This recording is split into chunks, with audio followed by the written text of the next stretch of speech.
Night டைமில் non veg எடுத்துகிட்டு வெளியே போகக்கூடாதுன்னு சொல்லுவாங்கள்ல, அதுக்கான காரணம் இந்த வீடியோவை பார்த்ததுக்கப்புறம் உங்களுக்கு புரியும். கரெக்டாக ஒரு 20 வருஷத்துக்கு முன்னாடி திருச்சியில் இருக்கிற ஒரு கிராமத்தில் தினேஷ் அப்படின்னு 10வது படிக்கிற ஒரு பையன் இருக்கான். ஒரு நாள் நைட் அவன் வெளியே விளையாடிட்டு இருக்கும்போது தினேஷோட பக்கத்து வீட்டு அக்கா அவனை கூப்பிட்டு அவன் கையில் ஒரு சாப்பாட்டு வாளியை கொடுக்குறாங்க.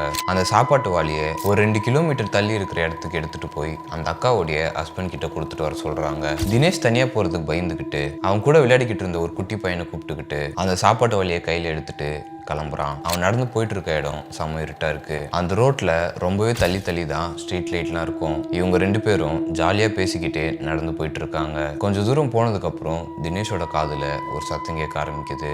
என்னன்னா, தினேஷுக்கு ரொம்ப பக்கத்துல யாரும் நடந்து வர மாதிரி கொலுசு சத்தம் கேட்குது. அந்த சத்தம் ரொம்பவே பக்கத்துல கேட்குது. அது மட்டும் இல்லாம தினேஷோட பின்கழுத்துல யாரோ பயங்கரமா மூச்சு விடுற மாதிரி ஃபீல் ஆயிருக்கு.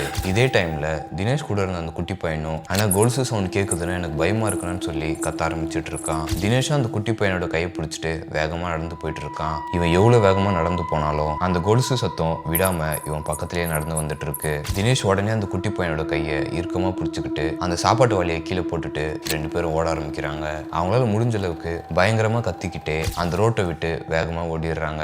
வேகமா ஓடி ஒரு பெண்டில் திரும்பிடுறாங்க. அங்க திரும்பினதுக்கு அப்புறம் இவங்க 2 பேரும் ஒரு நிமிஷம் நின்று மூச்சு வாங்குறாங்க. தினேஷ் இந்த நேரத்துல என்ன பண்றானா, அந்த குட்டி பையனை அங்கேயே நிக்க வச்சுட்டு பொறுமையா அந்த ரோட்டோட கார்னருக்கு போய் இவங்க நடந்து வந்த ரோட்டை எட்டி பார்க்கறான். சாப்பாட்டு வாளியை எந்த இடத்துல போட்டுட்டு வந்தானோ அதே இடத்துல கருப்பு கலர் புடவையில ஒரு பொண்ணு தலைமுடியை விரிச்சு போட்டுட்டு உட்காந்துட்டு இருக்கா. தினேஷ் அந்த உருவத்தை பார்த்ததும் வேகமா ஓடி வந்து அந்த குட்டி பையனை கூப்பிட்டுக்கிட்டு அந்த அண்ணன் இருக்கிற இடத்துக்கு போயிடுறான். அந்த அண்ணா கிட்ட போய் நடந்த இந்த விஷயத்தெல்லாம் சொல்றான். அந்த அண்ணனும் இந்த சின்ன பசங்க இவ்வளவு பயந்து இருக்கிறத பார்த்து இவங்களை கூட்டிட்டு போய் வீட்டுல விட்டுட்டு வந்துடலாம் அப்படின்னு முடிவெடுத்து அவரோட சைக்கிள் எடுத்துட்டு இவங்க 2 பேரையும் கூப்பிட்டுட்டு வீட்டுக்கு போயிட்டு இருக்காரு. இவங்க சாப்பாட்டு வாளியை எங்க போட்டாங்களோ கரெக்டா அந்த இடத்த தாண்டி போகும்போது அந்த வாளியை பாக்குறாங்க. அது ஓப்பன் ஆகி நசுங்கி தரையில விழுந்து கிடக்குது. பட் அந்த வாளியை சுத்தி எந்த சாப்பாடுமே இல்லை. இவங்க கரெக்டா இந்த இடத்த கிராஸ் பண்ணி போகும்போது ஒரு பொண்ணு பயங்கரமா சிரிக்கிற சத்தம் இவங்களுக்கு கேட்குது. அந்த அண்ணனும் சைக்கிளை வேகமா மிதிச்சுட்டு அந்த இடத்த விட்டு போயிடுறாங்க.